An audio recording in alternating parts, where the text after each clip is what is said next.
ఓ ప్రార్థన తల్లి, పరిశుద్ధ మరియమ్మ, మేము ప్రతి క్షణం దేవునితో మాట్లాడే సజీవమైన ప్రార్థన మీరు మీ పరిశుద్ధ హృదయంలో యేసుక్రీస్తు మాటలను జ్ఞాపకముంచుకొని ధ్యానించారు. దేవుని యొక్క చిత్తం కష్టంగా అనిపించిన కూడా మీరు మౌన ప్రార్థనతో సహనంగా ఉన్నారు. అమ్మా పరిశుద్ధ మరియమ్మ, మేము కూడా మీలాగా నిష్ఠతో నిబంధతతో ప్రార్థించే కృపను మాకు ప్రసాదించండి. ప్రార్థన ద్వారా దేవుని చిత్తాన్ని అర్థం చేసుకునే వారిలాగా మమ్మల్ని మార్చండి.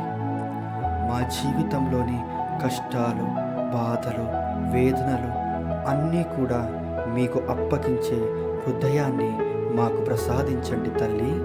ఆమేన్.